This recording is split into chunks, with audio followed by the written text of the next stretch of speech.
கிறிஸ்துவுக்குள்ளாக அன்பாக அழைக்கப்பட்டுள்ள சகோதர சகோதரர்கள் யாவருக்கும் நம்முடைய பிதாவாகிய தேவனாலும் நம்முடைய கர்த்தராகிய இயேசு கிறிஸ்துவினாலும் கிருபை சமாதானம் உண்டாகும் வாழ்த்துக்களோடு கூட சகோதரர்களுக்கு அறிவியல் காரணமாக பாடத்தோட தலைப்பு என்னன்னு பார்த்தீங்கன்னா, மேசியாவாக வந்த இயேசு கிறிஸ்துவை ஏன் யூதர்கள் ஏற்றுக்கொள்ளவில்லை. இதுதான் இந்த பாடத்தோட தலைப்பு. மேசியாக வந்த இயேசு கிறிஸ்துவை ஏன் யூதர்கள் ஏற்றுக்கொள்ளவில்லை. இந்த பாடத்தை ஆரம்பிக்கிறதுக்கு முன்னாடியே ஒரு சில விஷயங்கள் நம்ம பேசணும். என்னன்னு கேட்டீங்கன்னா, முதல்ல யூதர்கள் யார், ஏன் இந்த பாடம் இந்த தலைப்பு நம்ம வைக்கணும்னு கேட்டீங்கன்னா, நம்ம யாருன்னு கேட்டால் நம்ம வேதத்தை ஆராய்ச்சி செய்கிற நபர்கள், சபை. இந்த உலகத்தில் யார் எது வசனங்கள், இந்த உலக இருக்கிற சபையில் இருக்கிறவங்க, வெளியில் இருக்கிறவங்க வசனங்கள் நம்ம முன்னாடி வைத்து பேசினாங்கன்னா நாம் என்ன பண்ணணும்னு கேட்டிங்கன்னா, அதை ஆராய்ச்சி செய்வோம். ஏன்னு கேட்டால் நம்ம வேதத்தை ஆராய்ச்சி பண்ணுற வேத ஆராய்ச்சியாளர்கள். அப்போ ஒருத்தர் வந்து நம்மளுடைய கேள்வி கேட்குறாரு, நீங்கள் தானே வேத ஆராய்ச்சியாளர்கள், நீங்கள் தானே சபைன்னு சொல்கிறீங்க, இயேசு கிறிஸ்து யாரோட சந்ததியில் வந்தார் அப்படின்னு கேட்குறப்ப நம்ம என்ன சொல்லுவோம்? யூத சந்ததியில் வந்தார். எதற்காக யூத சந்ததியில் வந்தார் அப்படின்னா, அது கடவுள் வாக்குத்தத்தம் கொடுத்தது அந்த சந்ததியில் தான் வருவார்னு சொல்லுவாங்க. சரி, அந்த சந்ததியில் வந்த இயேசு கிறிஸ்துவை ஏன் யூதர்களை ஏற்றுக்கொள்ளவில்லை, நீங்க ஏன் ஏற்றுக்கிட்டீங்கன்னு கேட்டா என்ன சொல்லுவோம்? இந்த கேள்வி அவங்க கேட்ட கரெக்டாக இருக்குமா தப்பா இருக்குங்களா? அவங்க கேட்குறாங்க, சொந்த ஜனங்களே இயேசுவை ஏற்றுக்கல, நீங்க ஏற்றுக்கிட்டீங்களே எப்படி? அவங்க மேசியாவை ஏற்றுக்கல, நீங்க எப்படி ஏற்றுக்கிட்டீங்கன்னு கேட்குறாங்க. அதுக்கு நம்ம என்ன பதில் சொல்லலாம்? அதுக்கு முன்னாடி ஒரு சில விஷயங்கள் பார்க்கலாம். முதல்ல யூதர்கள்லாம் யார் அப்படின்னா நம்ம என்ன சொல்லுவோம்? யாக்கோபோட 12 கோத்திரத்தார் பிள்ளைங்க, அதாவது யூதா. அது வந்து யூதர்கள் 12 பேர் இருக்கிறவங்க தான் இஸ்ரேல் ஜனங்கள். இஸ்ரேலர்லாம் யாரை குறிக்கணும்?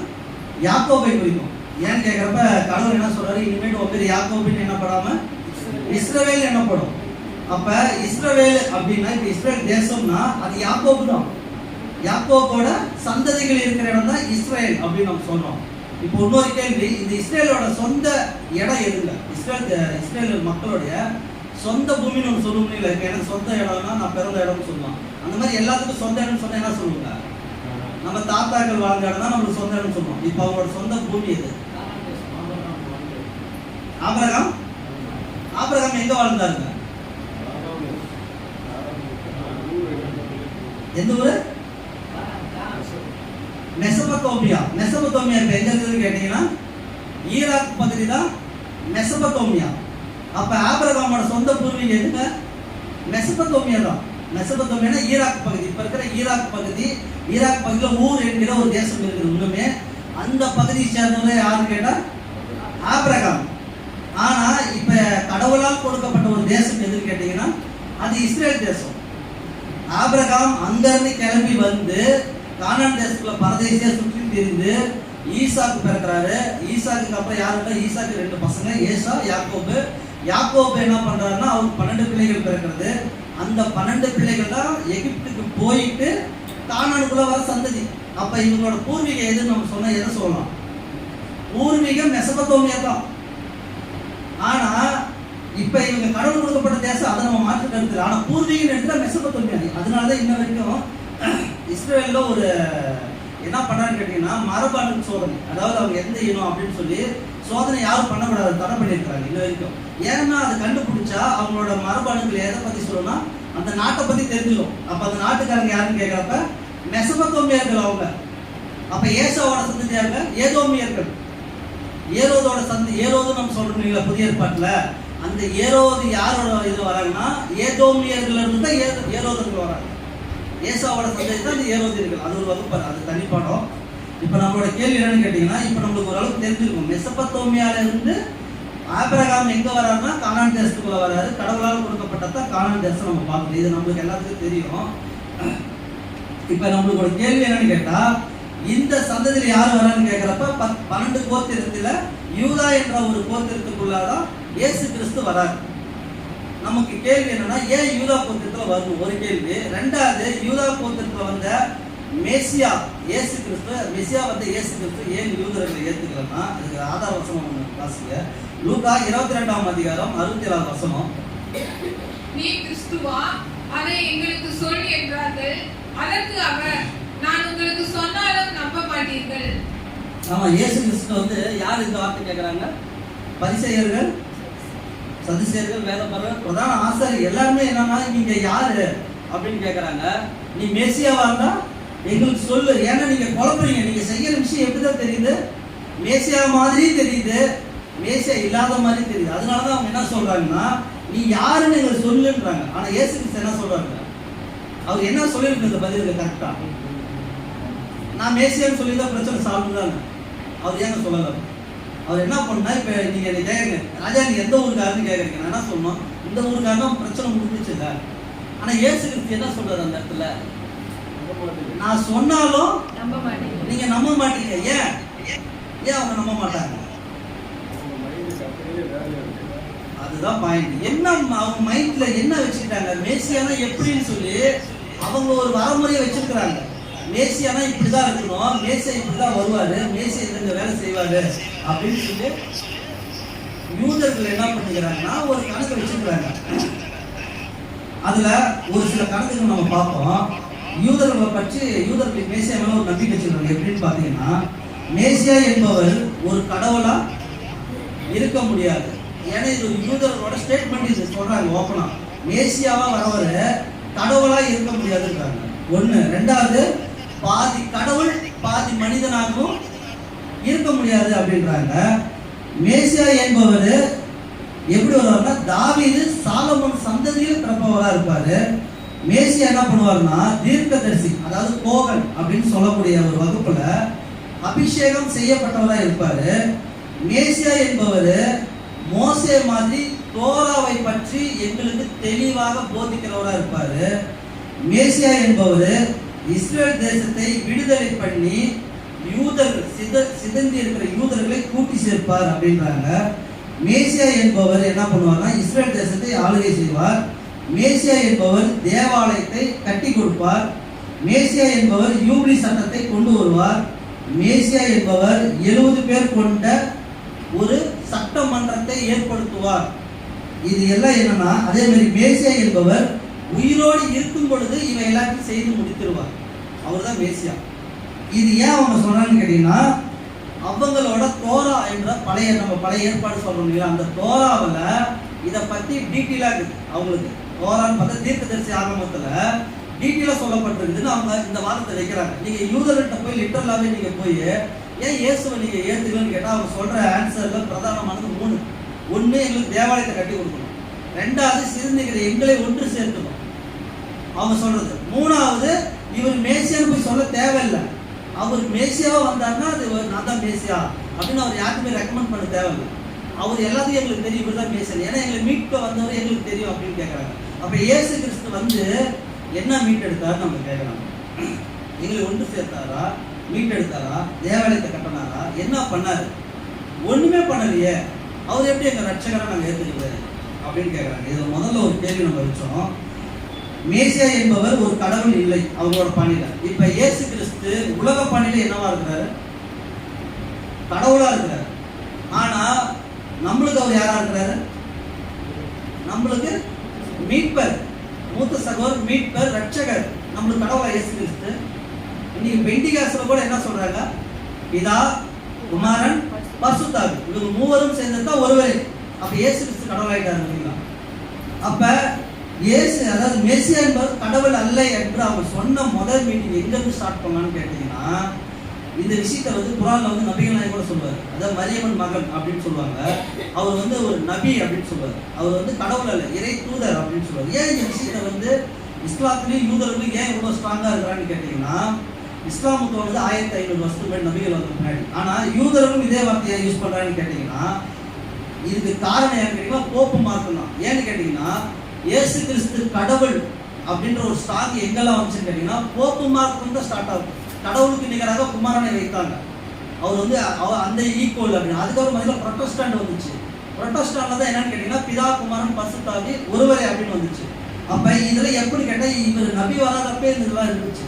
அப்ப இவங்களாம் இதை பார்த்து என்ன நினைச்சிட்டாங்கன்னா, இறைவன் ஒருவன் தானே, இயேசு வந்து இறைவன் கிடையாது, அவர் தேவ தூதர் தானே அப்படின்னு இவங்க ஏன் ஸ்ட்ராங்கா வச்சான்னு கேட்டீங்கன்னா, இந்த முன்னோர்கள் பண்ண விஷயத்தினால தான் அவங்க ஏத்துக்கல.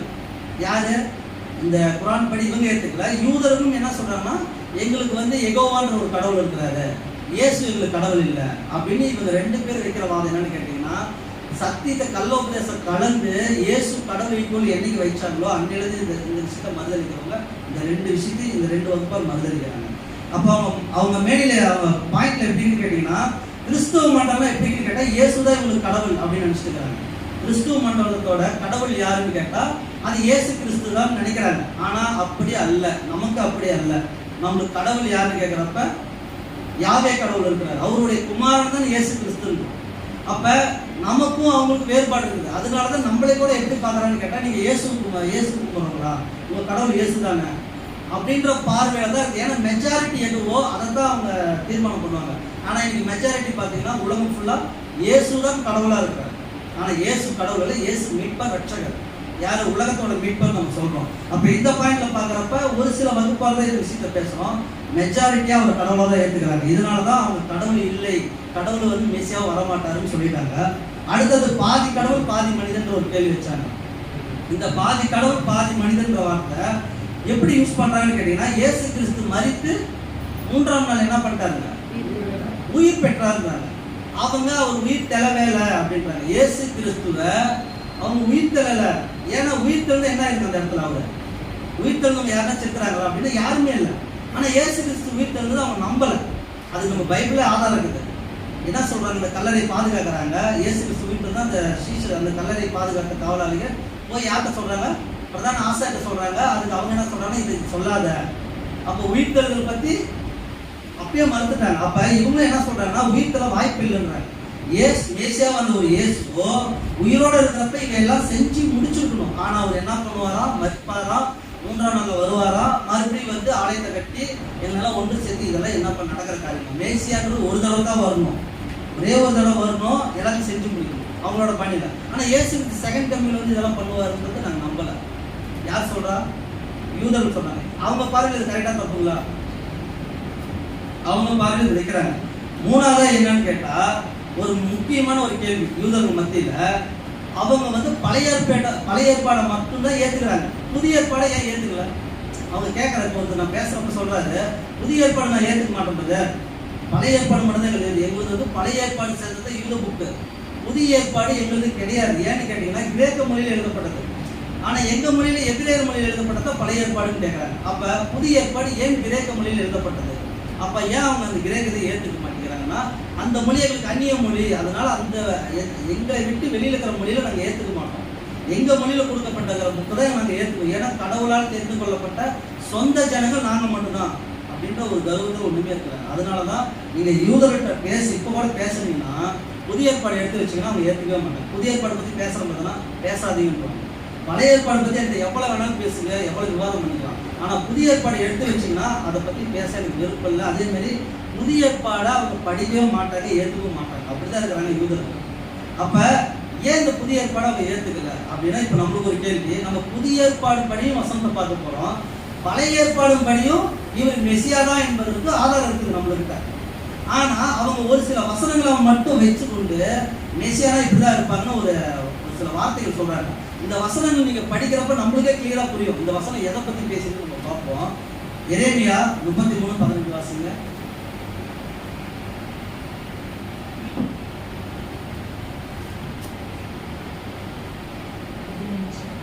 எரேமியா 33:15. அந்த நாட்களிலும் அக்காலத்திலும் தாவீதுக்கு நீதியின் கிளையை முளைக்க பண்ணுவேன், அவர் பூமியிலே நியாயத்தையும் நீதியையும் நடப்பிப்பார். ஆமா, இவங்க இந்த வசனத்தை மையமா வைக்கிறாங்க. ஏன்னு கேட்டீங்கன்னா, அந்நாட்களிலே அக்காலத்திலும் தாவீதுக்கு நீதியின் கிளையை முளைக்க பண்ணுவேன், அவர் பூமியிலே நீதி நியாயத்தையும் நீதியும் நடப்பிப்பாருன்றாங்க. அப்ப இவங்க சொல்ற ஒரு ஃபர்ஸ்ட் பாயிண்ட், தாவீது சந்ததியில இயேசு கிறிஸ்து வருவார். அதுதான் இந்த எளிமையான வசனத்தை வைக்கிறாங்க. அந்த அந்நாட்களிலும் அந்த காலத்திலும் தாவீது நீதி கிளையே. அப்ப கிளைன்றப்ப இவங்க என்ன சொல்றாங்கன்னா, தாவீது சந்ததியில யார் வருவாங்கன்னா மேசியா வருவார். தாவீதும் சாலமோன் சந்ததியில. ஆனா இயேசு கிறிஸ்து எந்த சந்ததியில வந்தாரு, புதிய ஏற்பாடு நம்ம படிக்க எதுல வந்தாரு, தாவீது சந்ததியில தான் வந்தாரு. அதே மாதிரி ஏன் அப்படின்றப்ப நம்மளுக்கு மத்தியில அதுக்கு ஆதாரமா சொல்றாரு, அவர் தாவீதின் சந்ததியில தான் வந்தாருன்னு சொல்லி மத்தியில வசனம் கிளியரா சொல்லுது. அதே மாதிரி எரேமியா 23:5 வாசிங்க. இன்னொரு வசனத்தை வைக்கிறாங்க. முதல்ல அவங்க வைக்கிற வசனத்தை நம்ம பார்ப்போம். எரேமியா 23:5. இதோ நாட்கள் வரும் என்று கர்த்தர் சொல்லுகிறார். அப்பொழுது தாவீதுக்கு ஒரு நீதியுள்ள கிளையை எழுப்ப பண்ணுவேன். அவர் ராஜாவாய் இருந்து ஞானமாய் ராஜரீகம் பண்ணி பூமியிலே நியாயத்தையும் நீதியையும் நடப்பிப்பார். ஆமா, அவன் சொல்றது அவர் ராஜாவா இருந்து நியாயத்தையும் நீதியும் பூமியில ஸ்தாபிப்பார். எங்க தேசத்திலே பண்ணுவாரு அப்படின்ட்டு இந்த வசனம் வைக்கிறாங்க. அடுத்த வசனம் ஒன்று வைக்கிறாங்க, மீகா 5:2.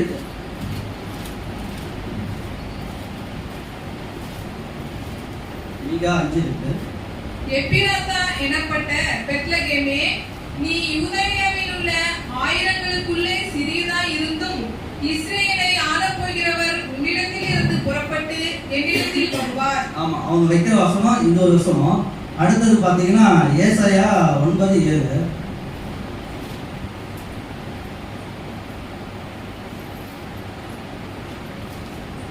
படிச்சிடறேன். தாவீதின் சிங்காசனத்தை அவருடைய ராஜ்யத்தையும் அவர் திடப்படுத்தி அதை இது முதற்கொண்டு என்றென்றைக்கும் நியாயத்தினாலும் நீதியினாலும் நிலப்படுத்தும்படிக்கு அவருடைய கர்த்தத்துவத்தின் பெருக்கத்துக்கும் அதன் சமாதானத்துக்கு முடிவில்லை. சேனைகளின் கர்த்தருடைய வயலுக்கும் இதை சொல்லிடுச்சு. அப்ப என்ன சொல்றாங்கன்னா, அவரோட ராஜ்யத்துக்கு முடிவில்லை. இந்த மாதிரி இந்த வசனம் வைக்கிறார். அதாவது தாவீது சிங்காசனத்தை அவருடைய ராஜ்யத்தில் கொடுப்பார். தாவீதோட ஆட்சியும் அது யார் ஆளுவாங்கன்னா மெசியா வந்து ஆளுவார் அப்படின்னு இந்த வசனத்தை அவங்க வைக்கிற ஸ்ட்ராங்கா வைக்கிறாங்க. அதே மாதிரி தேவாலயத்தை கட்டுவார்ன்றது ஒரு வசனம் வைக்கிறாங்க. ஏசாயா 2:3 வாசிங்க.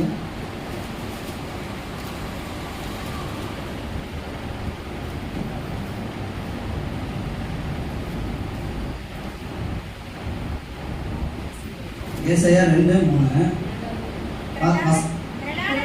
புறப்பட்டு வந்து நாம் கர்த்தரின் பர்வதத்துக்கும் யாக்கோபின் தேவனுடைய ஆலயத்துக்கும் போவோம். அவர் தமது வழிகளை நமக்கு போதிப்பார், நாம் அவர் பாதைகளில் நடப்போம் என்பார்கள். ஏனெனில் சீயோனிலிருந்து வேதமும் எருசலேமிலிருந்து கர்த்தரின் வசமும் வெளிப்படும். ஆமா, இந்த வசனத்தை அவங்க ஸ்ட்ராங்கா வைக்கிறாங்க. தேவாலயத்தை கட்டுவாருன்னு சொல்வதற்கு இந்த வசனம் அவங்க ஸ்ட்ராங்கா வைக்கிறாங்க. அதே மாதிரி ஓசியா 3:4 வாசிங்க. இஸ்ரவேல் புத்திரர் அநேக நாளா ராஜா இல்லாமலும் அநேக நாள் ராஜா இல்லாமலும் அதிபதி இல்லாமலும் பலி இல்லாமலும் சிலை இல்லாமலும் ஏகோத் வஸ்திரம் இல்லாமலும் தேராபீம் இல்லாமலும் இருப்பார்கள். ஆமா, அவங்க என்ன சொல்றாங்கன்னா, எங்களுக்குலாம் இதெல்லாம் இல்ல, ஆனா மேசியா வந்து என்ன பண்ணுவாருன்னா இதெல்லாம் உருவாக்கி தருவார். ஆலயத்தை கட்டுவாரு, நாங்க பலி செலுத்துவோம், எங்களுடைய கடவுளாகி யாசேமே நாங்க வணங்குவோம். அவங்க எதில் சொல்லுவாங்க, யாசேமின்னு நம்ம கடவுளை அதை நாங்கள் வணங்குவோம் அப்படின்னு சொல்லி இந்த வசனங்கள் வந்து அவங்க வாதமாக வைக்கிறாங்க. அதே மாதிரி சகரியா 9:9 வாசிங்க. அவருடைய அதாவது எங்கள் ராஜா எப்படி வருவாங்க அவங்களுக்கு அந்த வசனத்தை வைக்கிறாங்க. சகரியா 9. குமாரத்தியே மிகவும் கலிகூறு, எருசலேம் குமாரத்தியே கெம்பீரி, இதோ உன் ராஜா உன்னிடத்தில் வருகிறார். அவர் நீதியுள்ளவரும் ரட்சிக்கிறவரும் தாழ்மையுள்ளவரும் கழுதையின் மேலும் கழுதை குட்டியாகிய மரியின் மேலும் ஏறி வருகிறவருமாய் இருக்கிறார். இந்த வசனம் நம்ம படிக்கிறோம்னு நமக்கு கிளியரா இருக்கும், யாரை பத்தி தான் பேசிருக்கு நம்மளுக்கு கிளியரா இருக்கும். அடுத்தது ஏசாயா 11:12 வாசிங்க. ஏசாயா 11:12.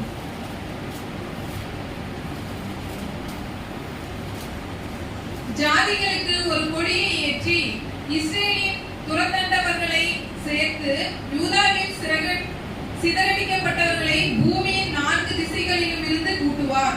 ஆமா, இந்த வசனம் மூலமா ஸ்ட்ராங்கா வைக்கிறாங்க. ஏன்னு கேட்டீங்கன்னா, அவர் இஸ்ரவேலில் துரத்தவர்களை எங்களை துரத்தி விட்டவங்க எல்லாத்தையும் யார் சேர்ப்பார்னா மேசியா வந்து எங்களை சேர்ப்பாரு. யூதாவில் சிதறடிக்கப்பட்டவர்களையும் பூமியின் 4 திசைகளிலும் இருந்து கூட்டுவார். இந்த வசனம் நம்மளுக்கு தெரியும். இந்த வசனங்கள் எந்த காலத்தை பத்தி பேச நம்மளுக்கு தெரியும். இந்த வசனங்கள்லாம் அவங்க ஸ்ட்ராங்கா வைக்கிறாங்க. ஆனா அவங்க சொல்ற இன்னொரு பாணி என்னன்னு கேட்டீங்கன்னா, மெசியா என்பது மறுபடி செய்வார் அப்படின்றது எங்களுக்கு எங்க இதுல ஆதாரம் இல்லைங்க. மெசியானா வருவாரு, வேலையை செய்வார், அவ்வளவுதான். ஆனா மறிச்சு 3ஆம் நாள் எந்திரிச்சு மறுபடியும் வேலை செய்வார் அப்படின்னு அப்போ ஃபர்ஸ்ட் எதுக்காக வந்தாரு அப்படின்னு கேட்கறாங்க. இப்ப நம்மளுக்கு என்ன கேள்வினா, ஏன் இந்த யூத ஜனங்களுக்கு இந்த மைண்ட் செட்டப் வந்துச்சு? யூதர்கள் என்ன சொல்றாங்கன்னா, கடவுள் எங்களுக்கு மட்டும் சொல்றாங்க. ரெண்டாவது மேசியா என்பது எங்களுக்கு மட்டும் தான் மீட்பரா இருப்பாரு, ஆலயம் எங்களுக்கு தான், வழி எங்களுக்கு தான், எல்லாமே இவங்களுக்குன்னு உலகத்துக்கு அப்ப கடவுள் இல்லையா? அப்ப இவங்களோட மைண்ட் செட்டப் எங்க இருந்து இந்த அளவுக்கு வந்துச்சுன்னு கேட்டீங்கன்னா, முதல்ல இவங்க வந்த தோரணை நம்ம கவனிச்சு பார்த்தோம்னா, எகிப்துல இருந்து எப்படி வராங்க? எகிப்துல இருந்து கடவுள் இவங்களை அழைச்சிட்டு வராருங்களா? அப்ப என்னென்ன செயல்முறைகளை இவங்க பார்த்துட்டு வராங்கன்னு கேட்டீங்கன்னா, ஒவ்வொரு ராஜாவும் என்ன பண்ணாங்க? ராஜா எதிர்த்து நின்றா வெட்டி போட்டாங்க. இவங்களோட நோக்கம் பார்த்தீங்கன்னா சண்டை பண்ணி கொண்டே வந்தாங்க. கடவுள் இவங்களை எப்படி கூட்டிட்டு வந்தாருன்னா ஒவ்வொருத்தரும் எதிர்த்து நிற்கிறவங்களை அழிச்சாரு. வனாந்தரத்தில் நடந்த செயல்கள் எல்லாத்தையும் இவங்க பார்த்து பார்த்து பார்த்து வந்த மைண்ட் செட் எப்படி ஆச்சுன்னா, மோசே எப்படிதான் கூட்டிட்டு வந்தாருன்னா ஒரு போர் வீரன் போல இவங்களை எல்லாத்தையும் வழிநடத்தி வந்தார். இவர் முன் தளபதி மாதிரி நின்று எல்லாத்தையும் அடிச்சு துமசம் பண்ணி தான் கானானுக்குள்ள வராங்க. அப்ப இப்படி வந்தவங்க மைண்ட் செட் எப்படிதான் இருக்குன்னு கேட்டா, மேசியா எப்படிதான் வருவாரு? நல்லா மோசே மாதிரி பட்டயத்தை ஒரு கையில வச்சுக்கிட்டு சொருகிட்டு அப்படி வந்து நின்று பேசினார்னா, அப்ப ஆண்டுட்டு இருந்தவங்க யாரு? ரோமனியர்கள். நடுங்கி இருக்கணும். மேசியாவை பார்த்தா எப்படி இருக்கும்? நடுங்கி போயிருக்கணும். அதே மாதிரி அவர் எடுத்து சண்டை போட்டு எல்லாத்தையும் ஒன்று சேர்த்து ராஜ்யத்தை உருவாக்கிடுவாரு, ஆலயத்தை கட்டிடுவார். ஏன்னா அப்படித்தானே இவங்க வந்தாங்க. இவங்க சாந்த குணமா அமைதியோட சமாதானத்தோட சண்டை இல்லாம அப்படின்னா அப்படி இல்லை. இவங்களை கூட்டிட்டு வந்து போறதுன்னு பயங்கரமா இருந்துச்சு. பக்கத்து தேசத்தில் ராஜாக்கள் பார்த்தாங்கன்னா இந்த கூட்டத்தை பார்த்து மிரண்டு போனாங்க. ஐயோ என்னப்பா இந்த கூட்டம் இப்படி இருக்குது, யாருப்பா இந்த கூட்டத்தை வழி நடத்துறதுன்றப்ப வழி நடத்துறது மோசே இல்லை, கடவுள். முன்னாடி இந்த மோசையை பார்த்தோன்னா எல்லாத்துக்கும் ஜர்க்காச்சு அந்த மாதிரி. அப்ப மோசே மாதிரி யார் வருவார்னா மேசியா வருவார்னு இவங்க நம்பினாங்க. அதனாலதான் ஆமா என்னை போலன்றப்ப இவங்க நினைச்சிட்டாங்க அவரு போல இருப்பாருப்பா, அவர் வந்து நின்றா எங்களை வந்து யாரும் அடிக்க முடியாது, எங்களுக்கு கொடுமைப்படுத்த முடியாது, எங்களுக்கு எல்லாமே கிடைச்சிடும். இந்த மைண்ட் செட் தான் யூதர்களுக்கு இருந்துச்சு. ஆனா இயேசு கிறிஸ்து எப்படி பிறந்தாங்க? அவருடைய கெட்டப்ப பார்த்தாலே இவருக்கு மேசியாவா அப்படின்னு கேட்டாங்க. ரொம்ப தாழ்மை, ரொம்ப சாப்பிட்டு சண்டை போட்டாருங்களா? அடிச்சாருங்களா? அடி வாங்கினாருங்க. எங்க மேசியா போய் அடி வாங்கினா நம்ப முடியுமா? நம்மளுக்கு ஒரு தலைவர் இருக்கிறாரு, நம்ம ஒரு பின்னாடி நிற்கிறோம், அவரை போட்டு துவம்சம் பண்றாங்க, நம்ம என்ன பண்ணுவோம்? ஒரு பின்னாடி எவ்வளோ நாள் நின்றோம், சார் என் குடும்பத்தை இவரை நம்பிட்டுனா என் குடும்பம் இல்லாத போய் நம்ம ஓடிடுவோம். ஆனா இவங்க நினைச்ச மேசியா வேற மாதிரி, ஆனா வந்த மேசியா வேற மாதிரி. அதனாலதான் இவங்க கேட்கறாங்க நம்ம படிக்கிறப்ப, நீ மேசியாவா? ஏன் எங்களுக்கு குழப்பற? ஏன்னா இவரோட செயல்முறையெல்லாம் மேசியா மாதிரி இருக்குது, இவரோட பாவனையெல்லாம் தாழ்மையா இருக்குது, புரிஞ்சிக்கவே முடியல. அதனாலதான் இவங்க என்ன பண்றான்னு கேட்கிறப்ப வசனங்கள் வாசிக்கலாம். ஃபர்ஸ்ட் விடைக்கு உண்டான ஒரு வசனங்கள், சாலமோன் சந்ததியில் பிறந்தாருன்றது நம்மளுக்கு தெரியும். அந்த வசனங்களை வாசிக்கலாம். மத்திய 1:1 வந்து ஆபிரகாமின் குமாரனாகிய தாவீது குமாரனாகிய இயேசு கிறிஸ்து அப்படின்ற அந்த வசனங்கள் வரும். அது வேணாம். அதே மாதிரி மத்திய 2:23 வசனங்களும், அவள் ஏதோ ஒரு கன்னிகை வைத்து கர்ப்பமாகி ஒரு குமாரனை பெறுவா, அவனுக்கு இம்மானுவேல் என்று பேரிடுவாயாக அப்படின்ற ஒரு வசனம் வரும். அது பார்த்தீங்கன்னா ஏசாயா 7:14 பழைய ஏற்பாட்டில் அது வசனம் இருக்குது. அது மட்டும் வாசிங்க. ஏசாயா 7:14. ஆதலால் ஆண்டவர் தாமே உங்களுக்கு ஒரு அடையாளத்தை கொடுப்பார். இதோ ஒரு கன்னிகை கர்ப்பவதியாகி ஒரு குமாரனை பெறுவாள், அவருக்கு இம்மானுவேல் என்று பெயரிடுவாள். சிஸ்டர், இதுதான் மேசியாவுக்கு உண்டான ஆதார வசனங்கள். இப்ப நாம எப்படி வைக்க போறோம்னு கேட்டீங்கன்னா வசனம், அவங்க பழைய ஏற்பாடு புதிய ஏற்பாடு நம்ப மாட்டாங்க. ஆனா நம்ம பழைய ஏற்பாட்டுல இயேசு எப்படியெல்லாம் வருவாரு அப்படின்னு சொல்லிதான் நம்ம இந்த வசனம் வைக்க போறோம். ஏன்னு கேட்டீங்கன்னா இந்த வசனம் நம்ம பாக்குறாங்களா இல்லையா நம்மளுக்கு தெரியாது. ஆனா இவங்க வேற மைண்ட் செட்ல புரிஞ்சுக்கிறாங்க. ஏன்னு கேட்கறப்ப இந்த வசனத்துக்கு புதிய ஏற்பாடு நம்ம வைக்கவா வைக்கிறோம். புதிய ஏற்பாட்டுல மத்தியில சொல்லப்பட்டுச்சு, பழைய ஏற்பாட்டுல ஏசாயால சொல்லப்பட்டுச்சு. அதே மாதிரி பாத்தீங்கன்னா தாவீது ஊரான பெத்லகேம்ல தான் யார் பிறப்பா? மேசியா பிறப்பாரு. ஏன்னு கேட்கறப்ப பரிசேயர் சொல்றாங்க, அவர் எங்க வருவாரு? தாவீது ஊர்ல தானே வருவாரு அப்படின்னு கேள்வி கேட்கறாங்க. ஆனா இயேசு, அப்ப அவங்க மைண்ட்ல என்ன, இயேசு கிறிஸ்து எங்க வந்தாரு? நாசரேத்திலிருந்து வந்தவர், கலிலேயா. ஆனா தாவீது ஊர்ல தானே வரும் இயேசு மெசியா அப்படின்னு கேட்கறாங்க. அதுக்கு வசனம் பாத்தீங்கன்னா மத்தேயு 2:1 பாத்தீங்கன்னா 7 ராஜாவின் நாட்களில் யூதாவில் உள்ள பெத்லகேமில் இயேசு பிறந்து கிழக்கிலிருந்து சாஸ்திரிகள் வந்தாரு. இது மத்தேயுல நம்மளுக்கு ஸ்ட்ராங்கா வசனம் இருக்குது. அப்ப பாக்குறப்ப ஏன் வந்து இயேசு கிறிஸ்து மத்தேயு அதாவது எப்படி சொல்றாருன்னா யூதா தேசத்துல பிறக்கணும் அப்படின்றப்ப பாருங்க மத்தேயு 2:6 வாசிங்க. தேசத்தில் உள்ள பெத்லகேமே, யூதாவின் பிரபுக்களில் நீ சிறியதல்ல, என் ஜனமாகிய இஸ்ரவேலை ஆளும் பிரபு உன்னிடத்தில் இருந்து புறப்படுவார் என்று தீர்க்கதரிசியினால் எழுதப்பட்டிருக்கிறது என்றார்கள். ஆமா, இந்த வசனம் எங்க இருந்து? மீகா 5:2. பழைய ஏற்பாட்டுல எங்க இருந்து தான் ஆளப்போகிறவர் வருவார்னா யூதா தேசத்துல பெத்லகேம்ல இருந்து தான் வருவாருன்னு சொல்லி மீகாவை போட்டிருக்குது. இந்த மீகா வசனத்தை தான் அவங்க மைண்ட்ல பிக்சட் பண்ணி இயேசு அதாவது மெசியா எங்கிருந்து வருவாருன்னா பெத்லகேம்ல தான் வருவாரு அப்படின்னு அவங்க கேள்வி கேட்டாங்க. யார்கிட்ட? சீசர்கள்ட்ட மக்களுடைய கேள்வி அவங்க வைக்கிறது எப்படின்னா அதே மாதிரி இப்படி வைக்கிறாங்க. ஏன் வந்து பெத்லகேம்ல இயேசு பிறக்கணும்? நம்மளோட கேள்வி அதான். ஏன் வேற தேசத்துல பிறக்கலாம்ல? ஏன் தீர்க்க தரிசனம் இப்படி உரைக்கப்பட்டுச்சு பெத்லகேம்ல அப்படின்னு நம்ம பார்க்கறப்ப இந்த பெத்லகேம் அப்படின்ற வார்த்தைக்கு பார்த்தீங்கன்னா ஒரு வசனம் மட்டும் நம்ம வாசிக்கிறோம். பெத்லகேம்ன்றதுக்கு நமக்கு தெரியும், பெத்லகேம்னா ரொட்டியின் வீடு, அப்பத்தின் வீடு பெத்லகேம். ஆனா பெத்லகேமுக்கு அதுதான் பேரா? பெத்லகேம்ன்ற பகுதி அந்த ஊருக்கு அதுதான் பேரா இருந்துச்சா அப்படின்னு கேட்டீங்கன்னா இந்த பெத்லகேம்ன்ற பேர் யார் வச்சாங்க அப்படின்னு பார்க்குறோம். நம்ம யார் சொல்லுவோம்? ஆதியாகமும் படிக்கலாம் வசனம். ஆதியாகமம் 28:12 வாசிங்க. அங்கே அவன் ஒரு சொப்பனம் கண்டான். இதோ ஒரு ஏணி பூமியிலே வைக்கப்பட்டிருந்தது, அதின் நுனி வானத்தை எட்டி இருந்தது. அதிலே தேவதூதர் ஏறுகிறவர்களும் இறங்குகிறவர்களுமாய் இருந்தார்கள். ஆமா, இந்த கனவு யாருன்னா யாக்கோபு. இதே 19 வாசிங்க. அந்த ஸ்தலத்திற்கு பெத்தேல் என்று பெயரிட்டான். அப்ப அந்த இடத்துக்கு பெத்தேல் யார் தான் பேர் வச்சாங்க? யாக்கோபு தான் பெத்தேல் அப்படின்னு வைக்கிறார். அப்ப அந்த அதுக்கு முன்னாடி அந்த ஊருக்கு பேர் லூஸ் அப்படின்ற ஒரு பேர் இருந்துச்சு. பெத்தேல் அப்படின்னா என்ன சொல்றேன்னா கடவுளின் வீடு. ஏன்னு கேட்கிறப்ப ஒரு ஏணி எப்படி இருந்துச்சுங்க? வானத்துக்கும் பூமிக்கு இருந்துச்சு. அதுல தேவதூதர் மேல இறங்கினாங்களா கீழே இறங்கினாங்களா? ஏறுகிறவரும் இறங்குகிறவரும். பூமியிலிருந்து யாருங்க ஏறினா? ஆண்டவராகி இயேசு கிறிஸ்து தான் ஏறாரு. ஆனா அவர் அங்கிருந்து இறங்கினவர் தான். ஆனா பூமியில மீட்பை உண்டாக்கி மீட்டு எடுத்து சென்றவர் யாருன்னு கேட்டீங்கன்னா இயேசு கிறிஸ்து தான். தேவதூதர் ஆபிரகாம் காலத்துல வந்துட்டு போனாங்க, எல்லாம் பண்ணாங்க. ஆனா இந்த பூமியில வந்து மீட்பை உண்டாக்கி அதை தேவனுடைய சமூகத்துக்கு கொண்டு போன முதல் நபர் யாருன்னு கேட்டீங்கன்னா அது இயேசு கிறிஸ்து தான். யாக்கோபு இந்த கனவு எப்படி கண்டான்னு கேட்டீங்கன்னா வானத்துக்கு பூமிக்கு ஒரு ஏணி நிற்குது. அந்த ஏணியில ஃபர்ஸ்ட் எப்படி கனவுனா ஏறுகிறார்கள் இறங்குகிறார்கள். அந்த ஏறுகிற இறங்குற வாய்ப்பு யாரும் ஓபன் பண்ணா? கர்த்தராகிய இயேசு கிறிஸ்து ஓபன் பண்ணாரு. அதனாலதான் யாக்கோபு அந்த இடத்துக்கு எப்படி பேர் வைக்கிறாருன்னா இது கடவுளின் வீடு, பெத்தேல், இது கடவுளோட வீடு அப்படின்னு சொல்லி அந்த கனவு அந்த பேர் வச்சுட்டு இவர் எங்க போயிட்டாருன்னா கிளம்பி போயிட்டாரு. அதுக்கப்புறம் பாத்தீங்கன்னா ஒரு வசனம் வாசிக்கலாம். ஆதியாகமம் 35:10. இப்பொழுது உன் பேர் யாக்கோபு, இனி உன் பேர் யாக்கோபு எண்ணப்படாமல் இஸ்ரவேல் என்று உனக்கு பேர் வழங்கும் என்று சொல்லி அவனுக்கு இஸ்ரவேல் என்று பெயரிட்டார். ஆமா, இப்ப யாக்கோபுன்ற பேரை கடவுள என்ன பண்றாருன்னா தேவன் இஸ்ரவேல் மாத்திட்டாரு. அப்ப இந்த இஸ்ரவேல் பேர் எங்கதான் மாத்துறாரு நம்ம படிச்சோம் பார்த்தோம்னா ஆதியாகமம் 35:14. அதிலே வாசிங்க. 14. அப்பொழுது யாக்கோபு தன்னோடே அவர் பேசின ஸ்தலத்திலே ஒரு காற்றுனை நிறுத்தி அதன் மேல் வானபலியை ஊற்றி எண்ணெயையும் பார்த்தான். 15. தேவன் தன்னோடு பேசின அந்த ஸ்தலத்திற்கு யாக்கோபு பெத்தேல் என்று பெயரிட்டான். அந்த இடத்துக்கு பெத்தேல் தான். அப்ப பெத்தேல்ல தான் அவர் நின்று பேசிக்கிறார். ஃபர்ஸ்ட் அவர் கனவு கண்டது எங்க கேட்டீங்கன்னா பெத்தேல். ரெண்டாவது அவரோட பேர்கள் மாற்றப்பட்ட இடம் எங்கன்னு பாத்தீங்கன்னா பெத்தேல். ஏன் அந்த இடத்துல அவர் கூப்பிட்டு வந்து மறுபடியும் பேசி மாற்றணும் பேரு? வேற இடத்துல கூப்பிட்டு போய் மாற்ற வேண்டியது, இருக்கிற இடத்துல தேவனை சந்திச்சு பேசி பேரை மாற்ற வேண்டியது. இது என்ன பெரிய விஷயம்? ஏன் பெத்தேலுக்கே வர வச்சான்னு கேட்டா மீட்பு எங்க இருந்து ஸ்டார்ட் ஆகுதுங்க?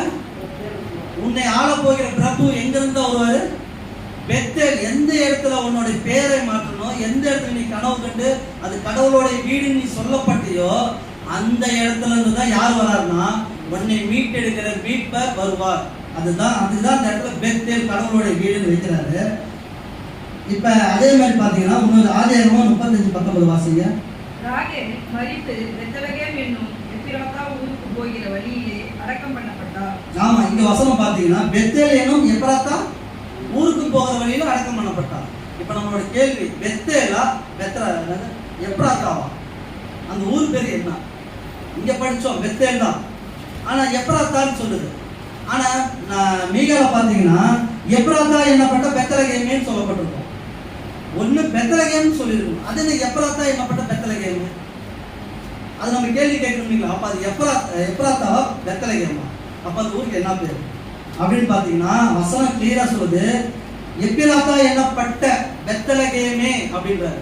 அப்ப எப்பிராத்தா அப்படின்னா நம்ம பெத்தேல் அப்படின்னா தேவனுடைய வீடுன்னு பார்த்தோம். அதே மாதிரி பெத்லகேம் அப்படின்னு பாக்குறப்ப அப்பத்தின் வீடுன்னு பார்த்தோம். அப்ப எப்ராத்தா அப்படின்னு என்னன்னு பார்த்தா பழம். எப்ராத்தான்னா பழம், வளமான தேசம், அழகான தேசம், இதை பத்தி பேசுறாங்க. அப்ப பழம்னா என்னங்க? இஸ்ரேல்ல பழம் எது ஃபேமஸ்? திராட்சை பழம். திராட்சை பழம் பெஸ்ட். திராட்சை பழம் எதை குறிக்கிறது நம்மளுக்கு? இயேசு கிறிஸ்துவோட ரத்தம். கடைசியா ராபோதன் சொல்றாருல, இது என்னுடைய திராட்சை ரத்தம் சொல்றாரு. அப்ப அப்பனா எதுங்க? ரொட்டி. ஆனா அப்பனும் நம்மளுக்கு அப்ப எதுங்க? இயேசு. நானே மெய்யான அப்பம், நானே ஜீவனுள்ள அப்பம், நானே வானத்துக்கு இறங்கியுள்ள அப்பம். அப்ப பெத்லகேம் அப்படின்னா அப்பத்தின் வீடுன்னா இயேசுதான் அப்பத்தின் வீடு. எப்ராத்தானா அது அழகுள்ள இடம், செலுசெலுப்பானது. இயேசு கிறிஸ்து அழகுள்ளவர், செலுசெலுப்பானவர். பழம் அப்படின்னா அந்த பழம்ன்றப்ப திராட்சை, அந்த திராட்சைன்றப்ப அது ரத்தம். அப்ப அப்பமும் அவரே தான், ரத்தமும் அது. அதனாலதான் இந்த அப்பத்தை வாங்கி புசியுங்கள், இது என்னுடைய சரீரம், இந்த இது பானம் பண்ணுங்க, இது என்னுடைய ரத்தமா இருக்கு. அப்ப இப்ப புரியுதுங்களா ஏன் அவர் பெத்லகேம்ல பிறக்கணும்னு? அப்ப பெத்லகேம் அப்படின்னா அது அப்பத்தின் வீடு, எப்ராத்தான்னா அது பழம். அதனாலதான் யாக்கோபு அந்த தரிசனம் அந்த இடத்துல கண்டாரு. அதனாலதான் மீகா சொல்றப்ப எப்ராத்தா என்னப்பட்ட பெத்லகேமே அப்படின்னாரு. இந்த வசனங்கள்ல யூதர்கள் ஆராய்ச்சி பண்ணாங்களா என்ன நமக்கு தெரியாது. ஆனா இயேசு கிறிஸ்து பிறந்தது எங்க நம்ம கன்ஃபார்ம் பண்ணோம்? பெத்லகேம்ல தான் அவர் பண்ணாரு. எங்கன்னா ராயனுடைய காலத்துல குடிமதிப்பு எழுதுறப்போ அவர் அங்க போய் தான் பிறந்தாரு.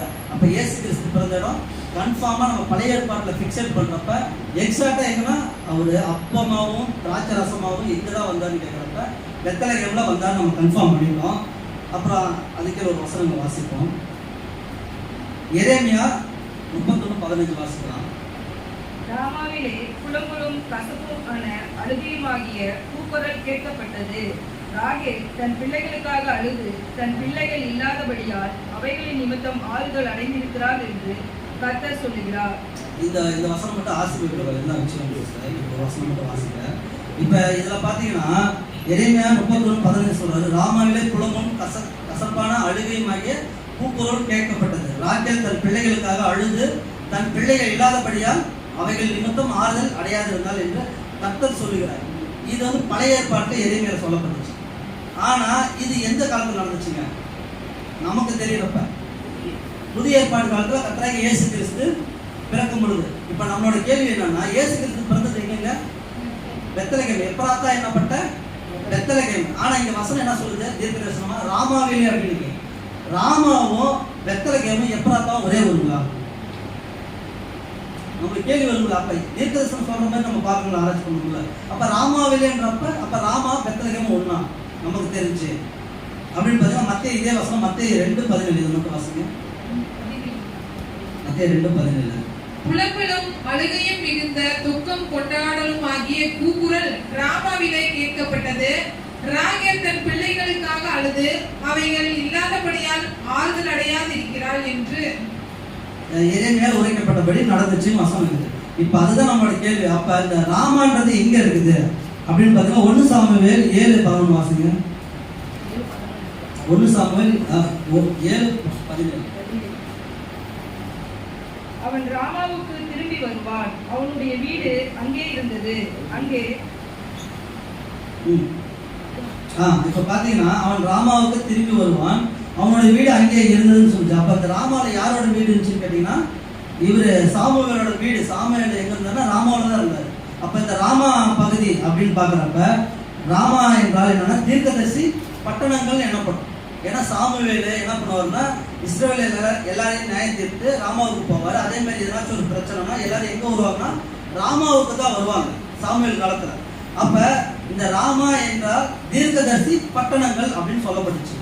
அதே மாதிரி இந்த அரபு மொழியில இது பாக்குறப்ப ராமா என்பதற்கு என்ன சொல்றாங்கன்னா உயரம் அல்லது கடவுள் என்னப்படும், அல்லது கடவுளின் உயரம். அதாவது இவங்க சொல்றது பாத்தீங்கன்னா உயர்ன்ற ஒரு அந்த பட்டணத்துக்கு தராங்க. அப்ப 2வது பாயிண்ட் பாத்தீங்கன்னா கடவுள்ன்ற ஒரு பதம் தராங்க. 3வது பார்த்தா கடவுளின் உயரம் அப்படின்னு சொல்றாங்க அந்த பட்டணத்துக்கு. அப்ப ஏன் இதை மென்ஷன் பண்றப்ப தீர்க்கதரிசி பட்டணம் அப்படின்னு. ஆனா தீர்க்கதரிசி பெரியவர் யாருங்க? இயேசு கிறிஸ்து தான். தீர்க்கதரிசி பெரியவர் அவர் கர்த்தர் இயேசு தான். அப்ப தீர்க்கதரிசி பெரியூரா பிறக்க போற பட்டணத்துல இந்த கூக்குரல் கேட்கப்படும். அதுதான் ராமா வந்து எதுக்கு அடையாளம்னா தீர்க்கதரிசிக்கு அடையாளம். அங்க சாமுவேலு தான் இருந்தார், மெயினா சாமுவேல் இருந்தாரு.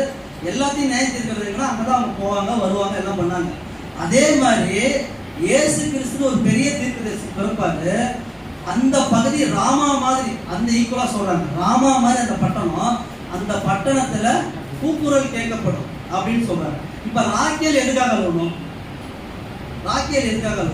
நம்மளோட கேள்வி. வசனங்களை வாசிக்கலாம். ஆதியாகமம் 35:16. பின்பு பெத்தேலை விட்டு பிரயாணம் புறப்பட்டார்கள். எப்பிராத்தாவுக்கு வர இன்னும் கொஞ்ச தூரமாய் இருக்கும் போது ராகேல் பிள்ளை பெற்றால் பிரசவத்தில் அவளுக்கு கடும் வேதனை உண்டாயிற்று. ஆமா, இப்ப இங்க ஒரு சம்பவம் நடக்குது. சீகேம்ல குடியிருக்கிறாங்க. ஏன்னா யாக்கோபு சீகேம்ல குடியிருக்கிறப்ப அவரோட தங்கச்சி தீட்டுப்படுத்துவாங்க அங்க இருக்கிற ஆளுங்க. அந்த இடத்துல சிமியோனும் இன்னொருத்தரும் என்ன பண்ணுவாங்கன்னா வெட்டி போட்டுட்டு அந்த யாக்கோபு வந்து கேட்பாரு, என் பேர் இந்த இடத்துல நீங்க எடுத்துட்ட, ஏன் இப்படி பண்ணிட்டீங்கன்னு ஒரு சில பிரச்சனைகள் போறப்ப சீகேம்ல கடவுள் என்ன சொல்றாருன்னு இங்க இருக்க வேணாம், நான் சொல்ற பகுதிக்கே போன்றப்ப இவங்க எங்க வராங்கன்னா யாக்கோபும் அவங்க ஃபேமிலியும் சீகேம்ல இருந்து, அந்த சம்பவம் சீகேம்ல நடக்குது. அங்க இருந்து இவங்க எங்க வராங்கன்னா பெத்லகேமுக்கு வராங்க. யாரும் அந்த ஃபேமிலியே வராங்க. அங்க வரப்பதான் என்ன ஆகுதுன்னு கேட்கறப்ப ராக்கேலுக்கு என்ன ஆகுதுங்க, ரொம்ப வலி, வேதனை அதிகமாயிடுச்சு. இந்த வேதனை அதிகமானதுனால யார் பிறக்கிறாங்கன்னு கேட்கறப்ப அது கீழே வசனம் வாசிச்சுட்ட ராகேல் மரித்து பெத்லகேம் என்னும் எப்பிராத்தா ஊருக்கு போகிற வழியில் அடக்கம் பண்ணப்பட்டார். சிஸ்டர் 35:19 16-17 வாசிங்க. பிரசவிக்கும் போது அவளுக்கு கடும் வேதனையாய் இருக்கையில் மருத்துவச்சி அவளை பார்த்து, பயப்படாதே, இந்த முறையும் புத்திரனை பெறுவாய் என்றார். ஆமா, இந்த முறையும் புத்திரனை பெறுவாங்க. ஃபர்ஸ்ட் அவங்க பையன் யாருன்னு கேட்டா யோசேப்பு. ரெண்டாவது யாரை கேட்கறான்னு கேட்கறப்ப பெஞ்சமின். ரெண்டாவது அந்த குழந்தை எங்க பிறந்துச்சுன்னு கேட்டீங்கன்னா இந்த சீகேம்ல இருந்து பெத்லகேம் போற வழி எப்ராத்தா என்னப்பட்ட ஊருக்கு பக்கமா இந்த விஷயம் நடந்துச்சு. அவங்களுக்கு எப்படி இருந்துச்சுன்னா கடும் வேதனை. ராக்கேலுக்கு வந்து பயங்கர எப்படின்னா மரண வேதனை. ஆர்சிபேல படிச்சுக்கலாம், மரண வேதனை பட்டாங்க. அந்த குழந்தைய பெற்று எடுத்து இவங்க என்ன பண்ணிட்டாங்க, இறந்துட்டாங்க. ராக்கேல் இறந்துட்டாங்க. அந்த பிள்ளைக்கு என்ன பேர் வைக்கிறாங்க, ராக்கேல் ஒரு பேர் வைக்கிறாங்க. என்ன பேர் வைக்கிறாங்க அந்த பிள்ளைக்கு? பெனானின்னு வைக்கிறாங்க. அப்ப பெனானினா துக்கத்தின் அல்லது வலியின் மகன், துக்கத்தின் இல்லைன்னா வலியின் மகன். அப்ப அவங்க வலி வேதனை மரண வேதனை பட்டுதான் அந்த யார பெனானிய பெற்றாங்க. ஆனா இவர் யாக்கோபு என்ன வைக்கிறாரு, பெஞ்சமின் அந்த பேர் வைக்கிறார், வலது கை மகன் அப்படின்னு அந்த பேர் வைக்கிறாங்க. ஆனா ராக்கேல் வைக்கிறப்ப வலியின் மகன் வேதனையின் மகன் தான் அவனுக்கு பேரு. அப்ப இங்க எங்க நடந்துச்சுன்னு கேட்டீங்கன்னா பெத்லகேம் பகுதியில நடந்துச்சு. அங்கதான் இவங்க டெலிவரி பண்ணாங்க. அப்ப அந்த இடத்துல ராக்கேல் மரிச்சு அடக்கம் செய்யப்பட்டார்.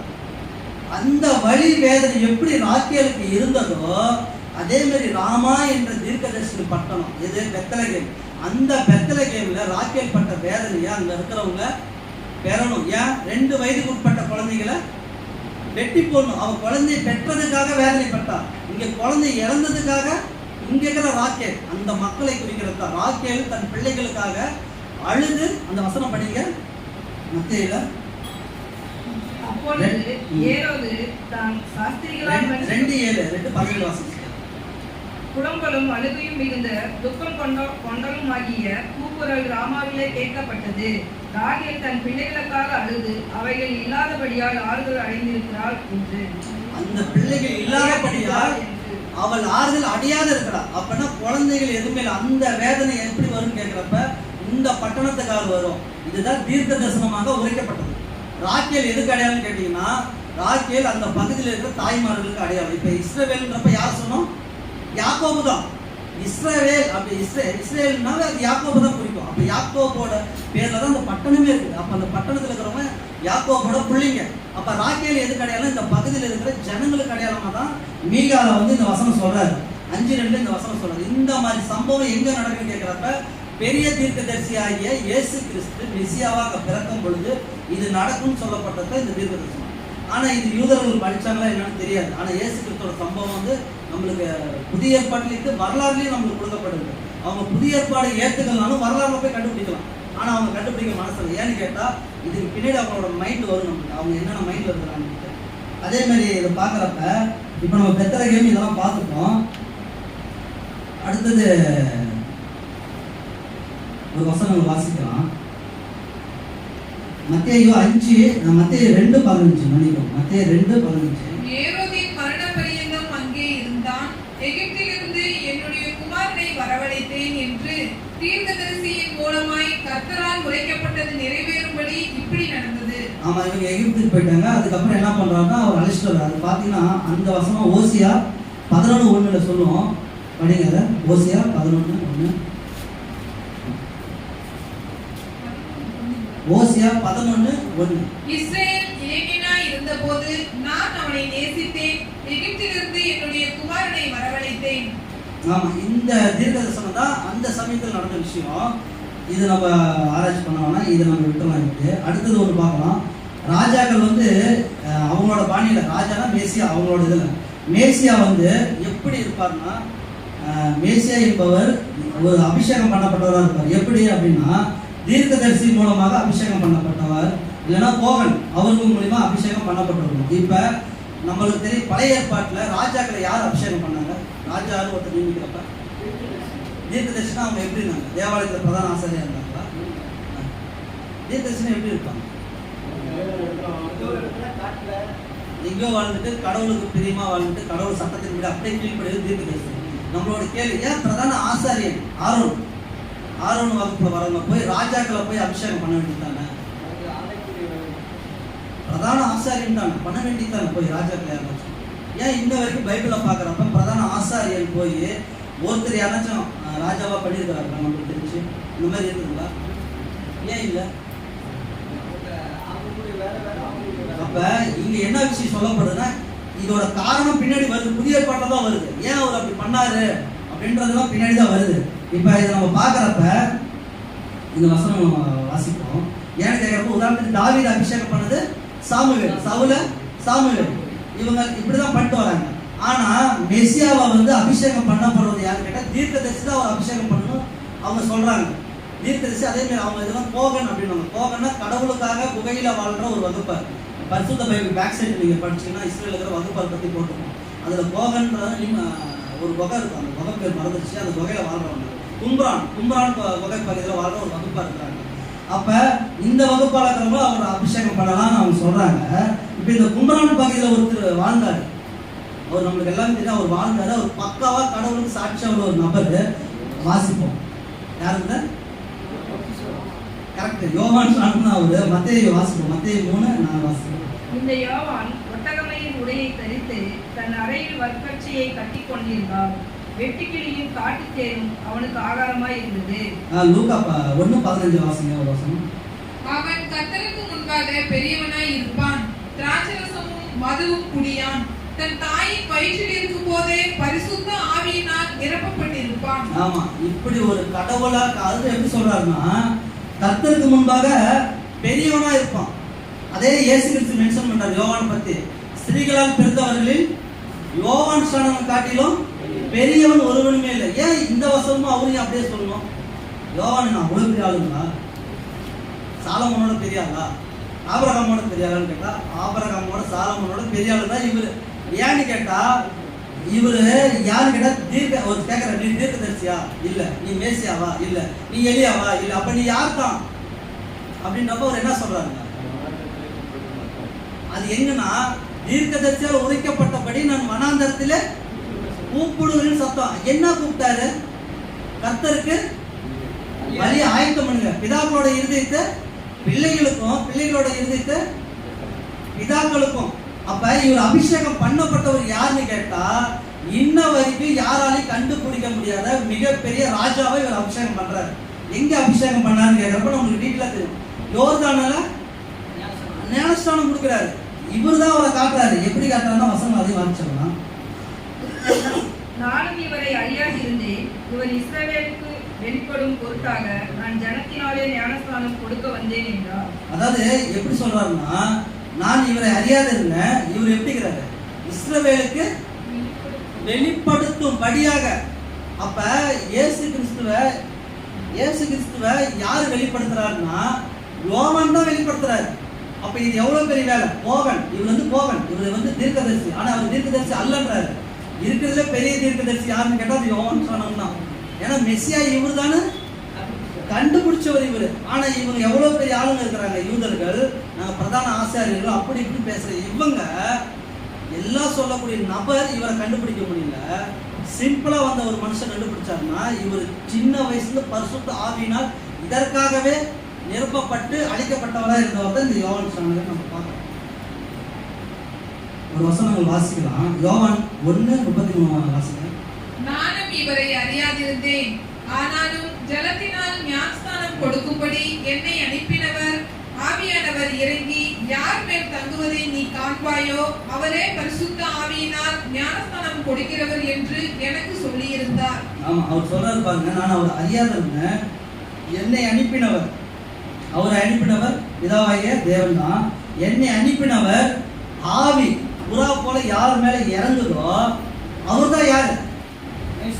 மேசி. அதை இவர் எப்படி சொல்றாருன்னா, நான் என்ன ஜலத்தினால உங்களுக்கு ஞானஸ்நானம் தரேன், அவரோ உங்களுக்கு ஆவியினால ஞானஸ்நானம் தருவார். இப்ப நம்மளோட கேள்வி என்னன்னா, மீட்பர் மெசியா வந்தவர் எப்படி அபிஷேகம் பண்ணப்படணும்னா இஸ்ரேல் ஜனங்களை மீட்டெடுக்கணும். நம்ம யூதரோட பாரம்பரியத்துக்கு முன்னாடி சொன்னோம், ஆலயத்தை கட்டி தரணும். ஆனா இவர் ஸ்டேட்மெண்ட் கொடுத்தாரு யோவான், நான் ஜலத்தினால் தரேன், இவர் ஆவினால் உங்களுக்கு தருவார் இருக்காரு. மீட்க வந்து இப்படி சொன்னோம், பாருப்பா அவங்க எல்லாத்தையும் மீட்பாரு வழி நடத்தான்னு சொல்ல வேண்டியதானே, அது என்ன ஆவினால் கொடுக்கணும்? அப்ப இவரு எதுக்காக வந்தாரு? ஆவினால் ஞானஸ்நானம் கொடுக்க வந்தாரு. அப்ப இந்த ஆவி எங்க கொண்டு போறதுக்கு நம்மளுடைய வருது? இந்த ஆவி யாரையெல்லாம் மீட்டெடுக்குதுன்னா, இவர் சொல்ற சிம்பிள் எப்படின்னா, இவர் ஆவினால் கொடுப்பாருன்னா உங்களுக்கு எல்லாத்தையும் சக்திக்கு அறிவிச்சு உலகத்தையே விடுதலை பண்ண போறது இவர் தான் அப்படின்னு இவர் காட்டுறாரு. இந்த வசனம் படிப்போம், யோவான் 1:34. அந்தபடியே நான் கண்டு இவரே தேவனுடைய குமாரன் என்று சாட்சி கொடுத்து வருகிறேன் என்றான். ஆமா, இந்த விஷயங்கள் நடந்து முன்னாடி ஒரே விஷயம் நடக்குது. இப்ப மறுபடியும் ஜீசஸ் வந்து இன்னொரு நபர் யார் என்ன பண்றாருன்னா அபிஷேகம் பண்றாரு. அவர் யாருன்னு கேட்டீங்கன்னா மத்தேயு 3:15 வாசிங்க. இயேசு அவனுக்கு பிரயோஜனமாக, இப்பொழுது இடம் கொடு, இப்படி எல்லா நீதியையும் நிறைவேற்றுவது நமக்கு ஏற்றதாய் இருக்கிறது என்றார். ஆமா, இது வந்து பரிசுத்த பைபிள்ல பாத்தீங்கன்னா இந்த வசனம் சொல்லுவாரு, கடவுளுடைய வேலைப்பாடு செய்வது நம்மளுக்கு ஏற்றதா இருக்குது, அவருடைய திட்டத்தின்படி வேலை செய்வதா நம்மளுக்கு ஏற்றதா, அதுதான் நீதி, அவரோட திட்டத்தின்படி செய்வது. அந்த வார்த்தையை சொல்லுவாரு. இப்ப இயேசு கிறிஸ்து ஞானஸ்நானம் எடுத்துட்டு மேல வரப்ப என்ன நினைச்சீங்க? ஆவி புறா போல வந்து இவருடைய நேசகுமாரன்னு சொல்லி யார் அபிஷேகம் பண்ண அவரை? கடவுள் என்ன பண்றாருன்னா மறுபடியும் அவரை அபிஷேகம் பண்ணார். ஆனா இந்த பூமிக்குரிய ராஜாக்களை வந்து தீர்க்கதரிசியோ கோபனோ அபிஷேகம் பண்ணலாம். ஆனா பரத்துக்குரிய ராஜாவை எப்படி அபிஷேகம் பண்ணாரு?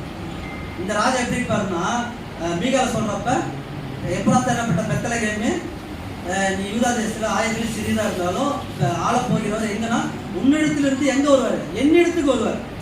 பூமியிலிருந்து மீட்டு என்னிடத்துல வருவாருன்ற. அப்ப இவர் எப்படி அபிஷேகம் பண்ணப்பட்டார்னா பூமிக்குரிய வாழ்க்கையிலையும் அபிஷேகம் பண்ணப்பட்டாரு, பரத்துக்குரியதுலயும் அபிஷேகம் பண்ணப்பட்டவர். இவருக்கு அப்படியே ஒரு அதிகாரம் கடவுள் என்ன பண்ணாலும் கொடுத்தாரு. அதே மாதிரி சங்கீதம் வாசனம், சங்கீதம் 2:6.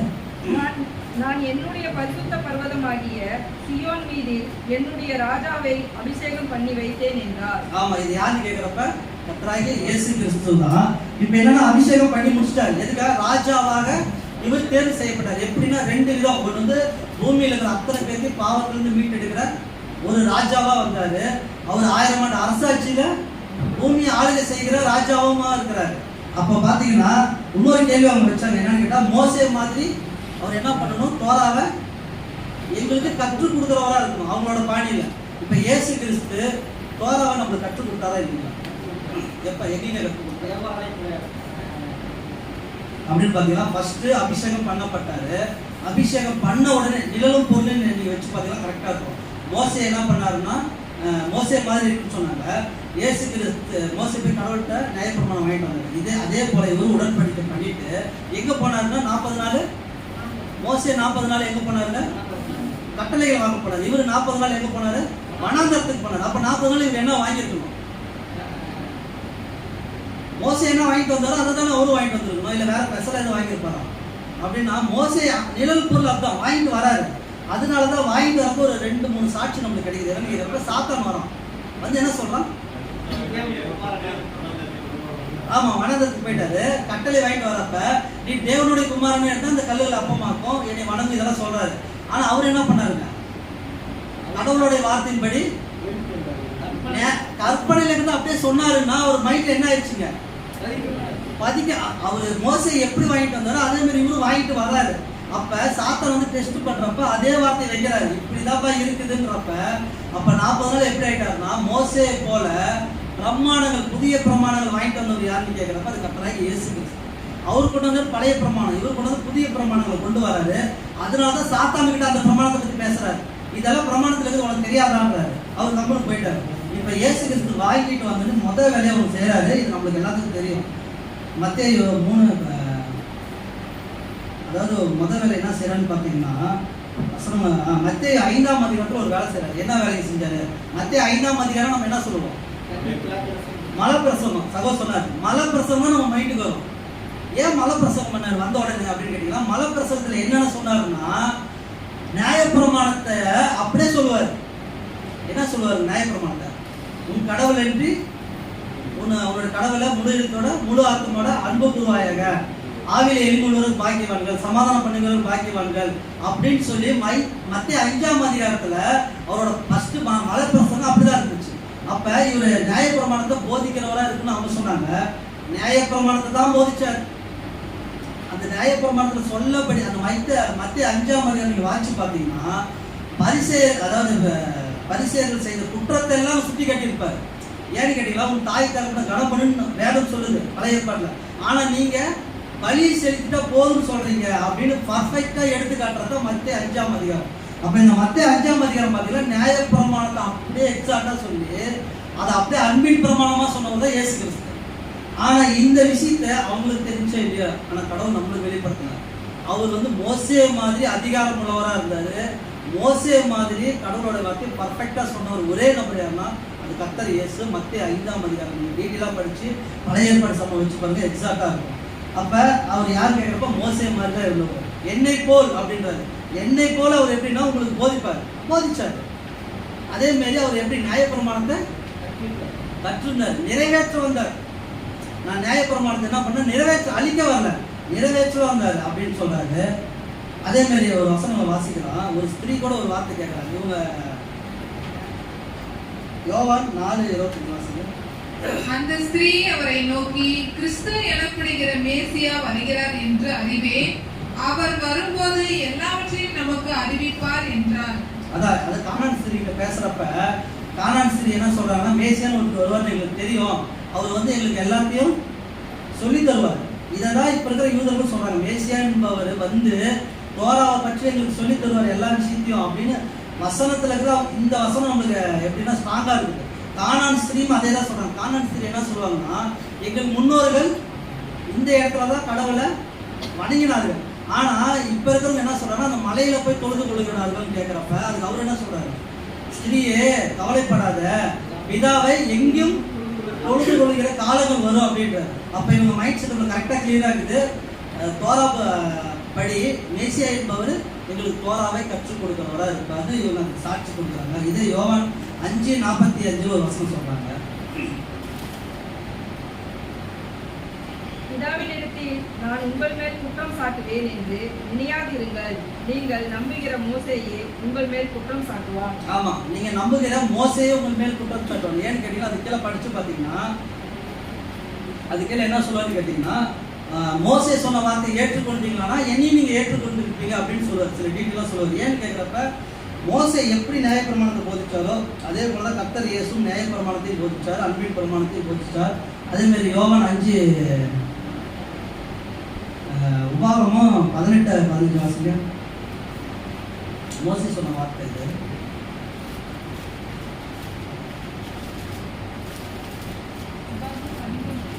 உபாகம் 18:15. உன் தேவனாகிய கர்த்தர் என்னை போல ஒரு தீர்க்கதரிசியை உனக்காக உன் நடுவே உன் சகோதரரிலிருந்து எழுப்ப பண்ணுவார், அவருக்கு செவி கொடுப்பீர்களாக. ஆமா, இந்த வசனம் எப்படி வருதுன்னா, உன் தேவனாகிய கர்த்தர் என்னை போல். வசனம் பாத்தீங்களா, உன் தேவனாகிய கர்த்தர் என்னை போல். இப்ப யார் பத்தி சொல்றாரு? மோசே போல. மோசே பத்தி சொல்றாரு. வசனம் பாருங்க, உன் தேவனாகிய கர்த்தர் என்னை போல் ஒரு தீர்க்கதரிசியை உங்களுக்காக உன் நடுவிலே உன் சகோதரருக்கு எழுப்ப பண்ணுவார்.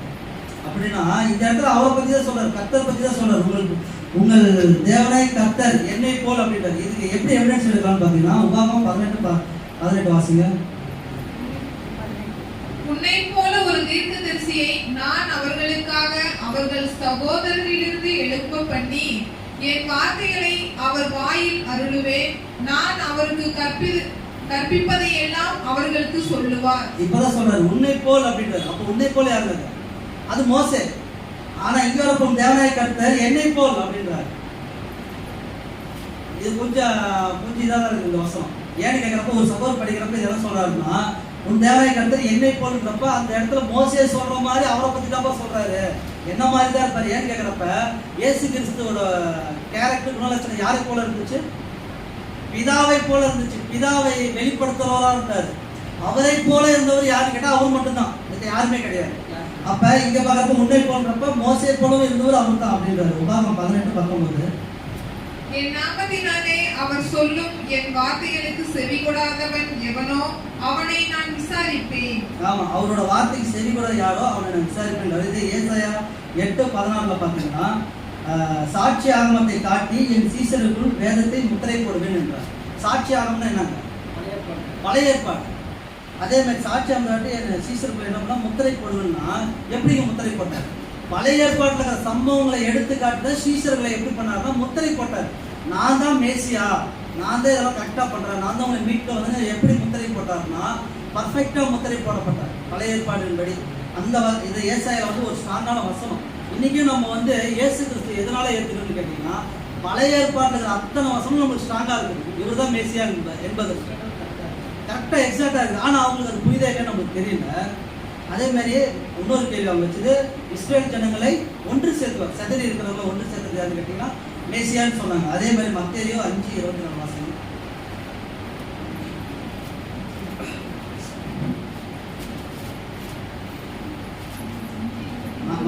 மத்தேயு 15:24.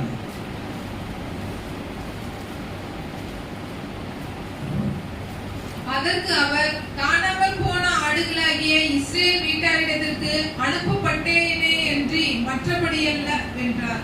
ஆமா, இயேசு கிறிஸ்து எங்க தான் அனுப்பப்பட்டார்? நான் இஸ்ரேல் தேசத்துல வந்து அனுப்பப்பட்டேன். நம்ம பழைய ஏற்பாடுல படிச்சோம். தாவீது சந்ததி கொடுப்பாரு, துருத்தொன்றவர்களை கூட்டி சேர்ப்பார். அப்ப இயேசு கிறிஸ்து யாருக்காக வந்தாருன்னா இஸ்ரேல் ஜனங்களுக்கு வந்தாரு. அதே மாதிரி சீசர்கள் கூட எப்படி சொல்லி அனுப்பிச்சுடுறாருன்னா காணாமல் போன இஸ்ரேல் வீட்டாருக்கு போங்கன்னு சொன்னாரு. பர்ஃபெக்டா இருக்குங்களா இல்லைங்களா? காணாமல் போன இஸ்ரேல் வீட்டாருக்கு முதல்ல அவங்களுக்கு தான் முதலிடம் கொடுத்தாரு.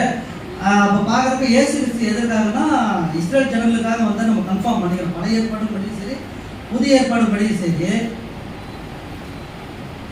அதே மாதிரி தேவாலயத்தில் எதற்காக இயேசு கிறிஸ்து வந்தார் அப்படின்ற ஒரு ஆதார வாசகம் ஏசாயா 61:1 வாசிங்க. கர்த்தராகிய தேவனுடைய ஆவியானவர் என் மேல் இருக்கிறார். சிறுமைப்பட்டவர்களுக்கு சுவிசேஷத்தை அறிவிக்க கர்த்தர் என்னை அபிஷேகம் பண்ணினார்.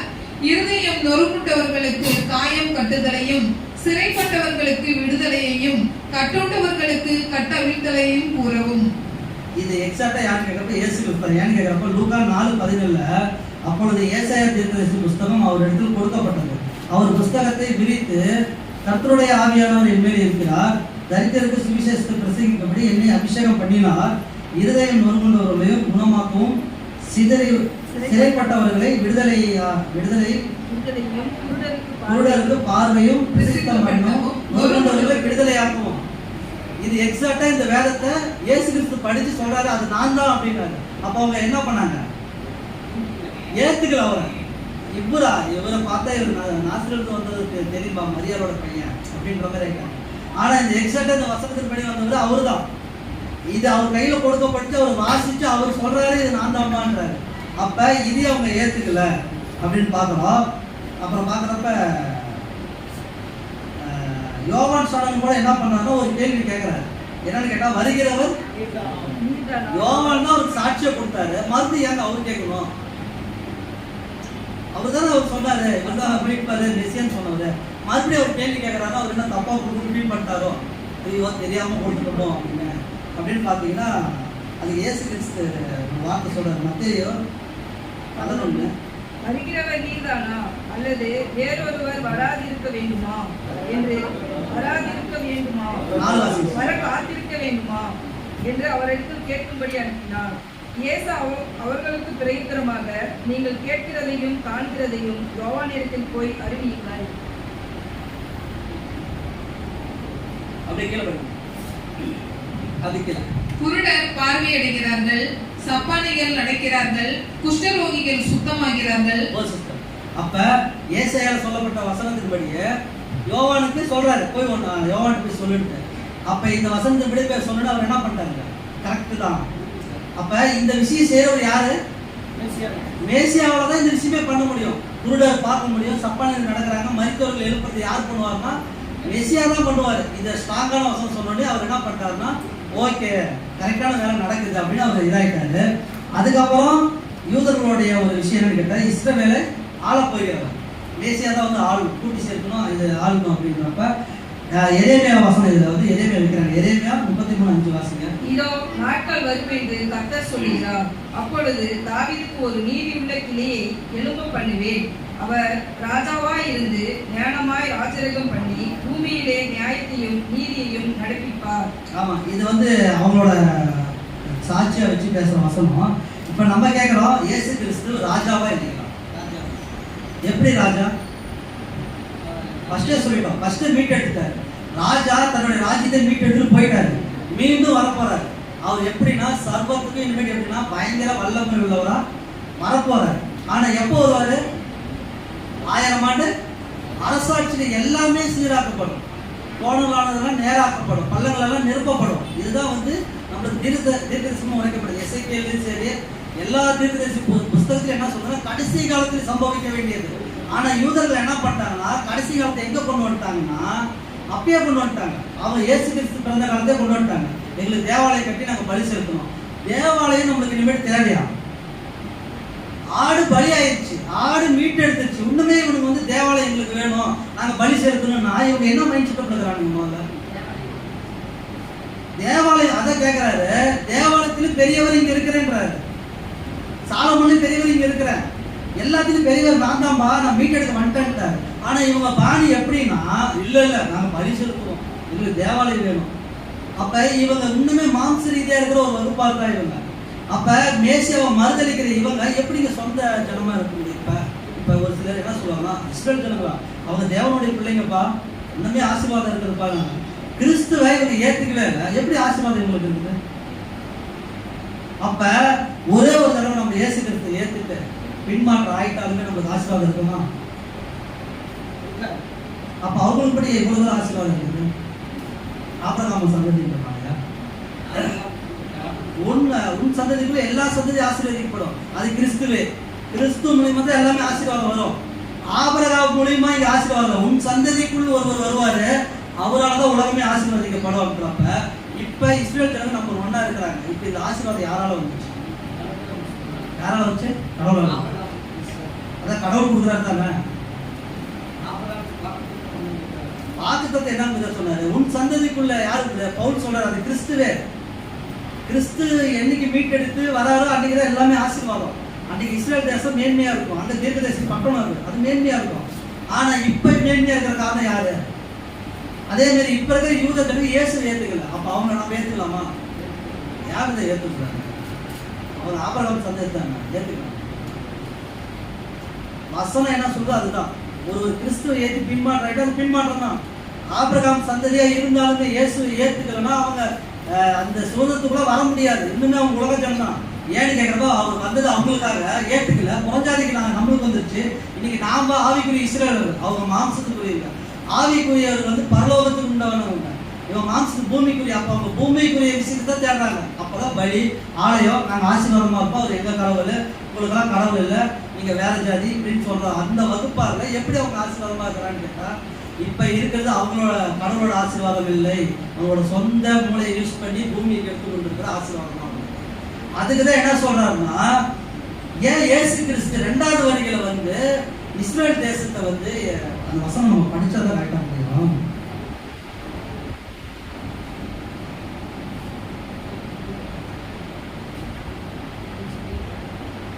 ஒரு வசனம் நம்ம வாசிக்கலாம். எரேமியா 50:4 வாசிங்க. மன்னிங்க சிஸ்டர். சிஸ்டர் அது வேணாம், வெளிப்படுத்தல 2:21 வாசிங்க.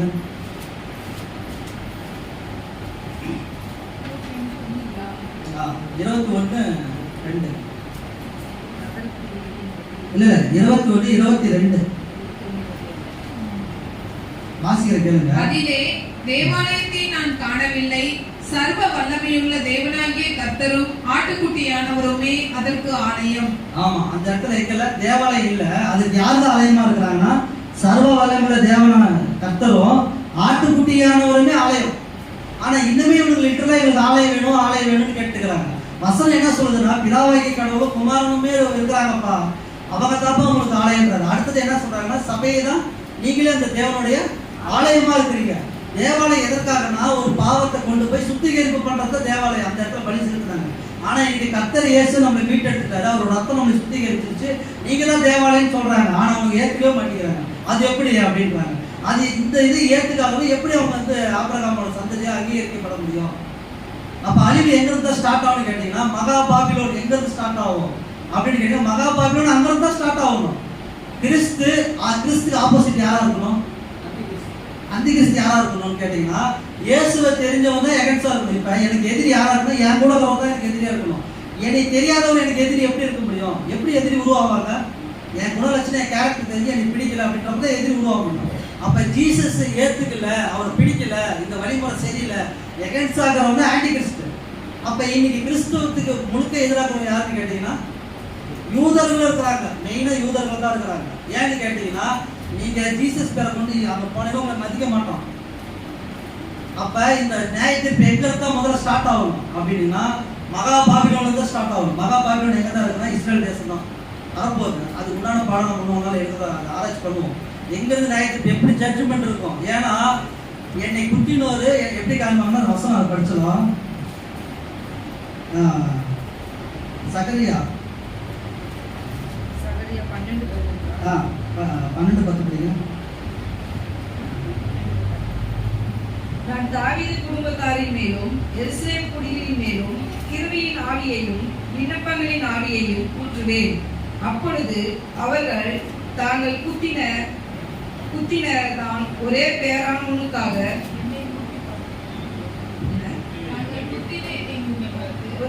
என்னை நோக்கி பார்த்து ஒருவன் தன் ஒரே பேரானவனுக்காக புலம்புகிறது போல எனக்காக புலம்பி, ஒருவன் தன் தலைச்சன் பிள்ளைக்காக துக்கிக்கிறது போல எனக்காக மனம் கசந்து துக்கிப்பார்கள். எப்ப இந்த விஷயம் நடக்குன்னு கேட்டீங்கன்னா 1000 ஆண்டு அந்த பக்கத்துல மகா பாபிலோனுக்கு வர பிரச்சனைனால அப்பதான் என்ன பண்ணுவாங்க, ஐயோ நம்ம தப்பு பண்ணிட்டோம், வந்தவர் அவர் தாப்பா, தலைச்சம் பிள்ளை யாருங்க? இயேசு கிறிஸ்து தலைச்சம் பிள்ளைகளுக்காக அழுவுறது போல அழுந்து ஒவ்வொரு காலம் இன்னும் வரல அவங்களுக்கு. அன்னைக்கு தான் அவங்க யாருக்கிட்ட வருவாங்க கேட்டா கடவுள் பக்கத்திலே வருவாங்க. இன்ன வரைக்கும் அவங்க கடவுள் பக்கத்துல வரல, வசனத்தின்படி வரவே கிடையாது. ஏன்னு கேட்டா இயேசுவை அவங்க ஏத்துக்கல. யார் ஒருவன் இயேசு கிறிஸ்தை ஏற்றுக்கொள்றானோ அவன் தான் யாருன்னா பிதாவுடைய மகனா இருக்க முடியும். இயேசுவை ஏத்துக்காதவன் எப்படி மகனா இருக்க முடியும்? அதே மேல பார்த்தீங்கன்னா எசேக்கியேல் 39:29 படிங்க. நான் இஸ்ரவேல் வம்சத்தார் மேல் என் ஆவியை ஊற்றினபடியினால் என் முகத்தை இனி அவர்களுக்கு மறைக்க மாட்டேன் என்று கர்த்தராகிய ஆண்டவர் சொல்லுகிறார் என்றார். ஆமா, இன்னமேட்டு என்னோட முகத்தை நான் மறைக்கவே மாட்டேன். அவங்க புரியுதோ இல்லையோ என்னோட ஆவியை கொடுத்து நான் தான்ப்பா, நான் அனுப்புறது நான் தான், இவதான் மெசியான்னு சொல்லி புரிய வைக்கிறது யாருங்க? கடவுள் புரிய வைப்பார். அப்பதான் இவங்க என்ன பண்ணுவாங்கன்னா அப்பதான் இவங்க ஒப்புருவாங்க. அதே மாதிரி எரேமியா 6:26 படி சிஸ்டர்.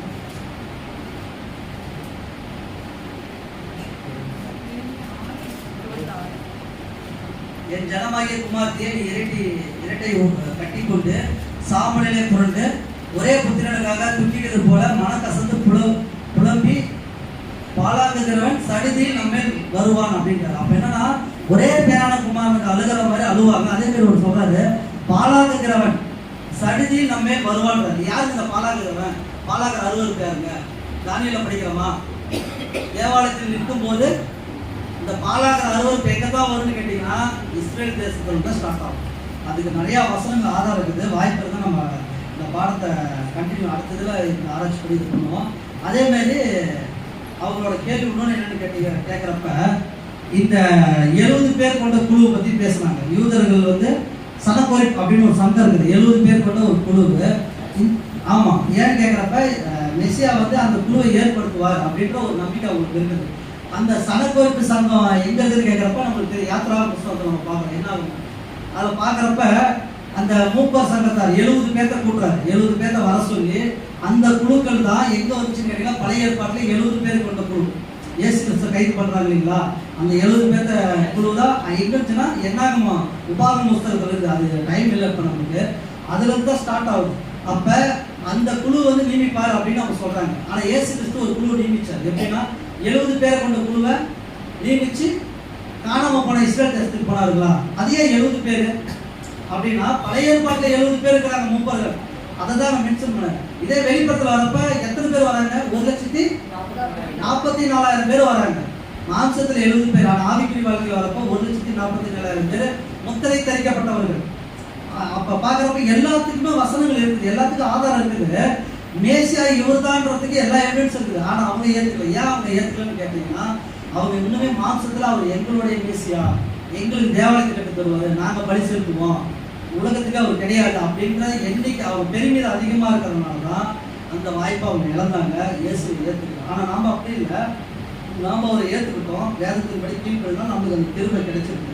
அந்த குணலட்சணம் நமக்குள் வராதபடிக்கிறது. ஏன்னு கேட்டா அங்க இருக்கிற யூதனுடைய ஆவி நமக்குள்ள வந்துருச்சுன்னா, இன்னைக்கு என்ன சக்தி எடுத்து வச்சாலும் நான் பேசுறது சரியா இருக்கும், நான் தெளிவா இருக்கிறேன், எனக்கு யாரும் போதிக்க தேவையில்ல, அவரே எனக்கு போதிப்பாரு அப்படின்ற மைண்ட் செட் யாருக்கு வந்தா நமக்கு வந்துடும். அவரே எனக்கு போதிப்பாருப்பா, அவரே நான் டைரக்டா கேட்டுருக்கேன், எனக்கு யாருன்னு சொல்லுங்க அப்படி சொல்றதுக்கு இல்லை. அதுதான் அவங்க சொல்றாங்க அவர் எங்க கடவுள்கிட்ட. ஆனா அந்த ஆவி வரக்கூடாதுன்னு சொல்லிட்டு நம்ம என்ன பண்றோம், இந்த ஐக்கியத்தில் இருக்கிறோம். ஒருவர் தாங்கி கொண்டு ஒருவரோட உபதேசம் ஒருவர் ஏற்றுக்கொண்டு புரிந்து கொண்டு சத்தியத்தில் நம்ம என்ன பண்றோம்னா தேர்ச்சி பெறதுக்கு தான் இந்த இடத்துக்கு வந்திருக்கோம். அதனால நம்ம என்ன பண்ணோம், வேத வாக்கியங்களை ஆராய்ச்சி பண்ணி முன்னே இருக்கிற நிறைய விஷயங்கள் தெரிந்து கூட தேவன் திரும்ப செய்வார்கள். குறிப்பாடு கிடையாது தேவன் ஆசீர்வதிப்பார்.